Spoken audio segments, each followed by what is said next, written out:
Então vamos aqui para o terceiro ponto. O terceiro ponto aqui eu coloco como que um cenário, uma das peças que vão montar para nós este quebra-cabeça dos dias de Noé. O desenvolvimento e a progressão do mundo como sistema. Veja aqui, por favor, os versículos 20 a 22.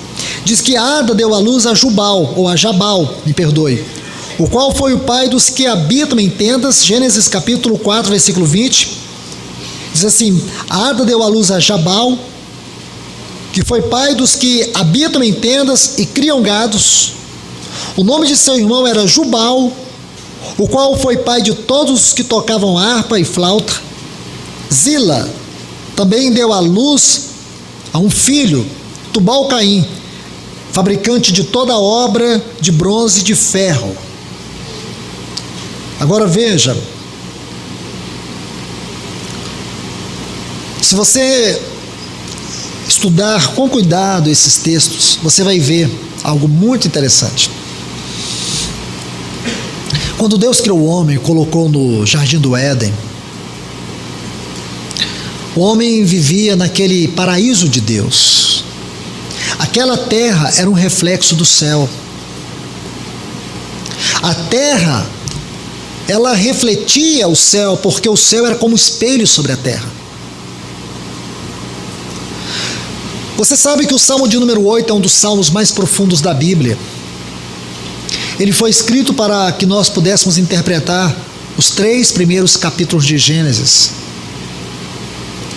E quando você estuda esse salmo, você consegue entender, especialmente se você olhar esse salmo mais dentro de uma perspectiva do seu original.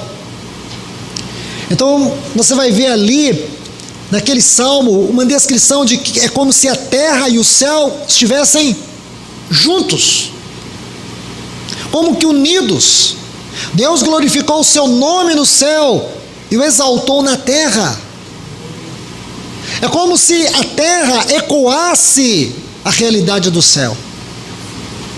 Mas um dia todos nós sabemos, o pecado entrou pela desobediência do homem. E agora este homem caído, ele perdeu a oportunidade de estar no jardim de Deus. Primeiro, este homem, ele sai do jardim de Deus. E depois você vê que ele perde a presença de Deus. Isso é muito grave. Porque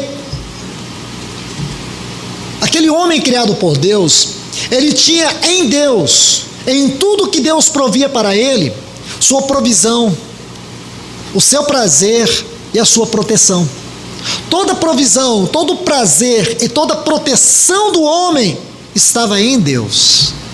Mas agora, uma geração caída, que foi gerada fora do Éden, e muito pior, fora da presença de Deus, essa geração buscou para si a sua proteção, a sua provisão e o seu prazer. E esses 3 filhos aqui de Ada, os 3 filhos de Lameque, vão nos mostrar como que o mundo, como um sistema, começa a se desenvolver. Porque o mundo, irmãos, do ponto de vista espiritual, é um sistema maligno. Por isso que a Bíblia diz: não ameis o mundo. Jesus, orando em João 17, ele diz assim para o Pai: não os peço que os tire do mundo, mas que os guarde do mal. Porque o mundo é uma entidade espiritual que está em completa oposição à vontade de Deus e à obra de Deus.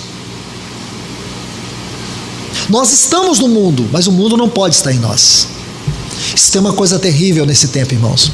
Não é só o poder do pecado, é o poder sedutor do mundo. Você vê que, de maneira geral, a proteção, a provisão e o prazer do homem não está em Deus, está no mundo. Por que a ansiedade e a depressão são as doenças que mais produzem consumidores? Os laboratórios que vendem para satisfazer esses ansiosos, esses depressivos, na verdade, daqui a poucos anos, vão superar todas as vendas de remédio. Hoje os cardíacos estão consumindo mais, mas segundo as estatísticas, daqui a 5 anos, a ansiedade e a depressão vai consumir mais remédio do que os problemas cardíacos. Por quê, irmãos? Eu sei que depressão, eu sei que ansiedade é natural da nossa vida. E hoje é provado cientificamente que a depressão é doença como a dor de cabeça, como a doença do coração. Qualquer um de nós podemos ser tomados pela depressão. Antigamente, por falta de informação, julgávamos que a depressão era estritamente uma doença espiritual. Hoje nós sabemos que não, é uma doença emocional. Hoje é provado isso e nós não podemos ignorar. Mas irmãos e irmãs, Jesus foi aquele que disse: não andeis ansiosos por coisa alguma. O problema é quando a ansiedade se torna uma síndrome, se torna uma doença. É quando a ansiedade rouba a nossa fé, rouba a nossa esperança, rouba a nossa expectativa. O problema é quando a depressão reduz Deus ao nosso mundinho da psicologia transtornada, da psique doentia. É quando a depressão ofusca a nossa fé. Podemos nos sentir angustiados, podemos nos sentir frustrados. Irmãos, irmãs, veja o que Paulo diz em 2 Coríntios, no capítulo 4. Esse capítulo é impressionante. Então ele vai dizer: abatidos, porém não destruídos.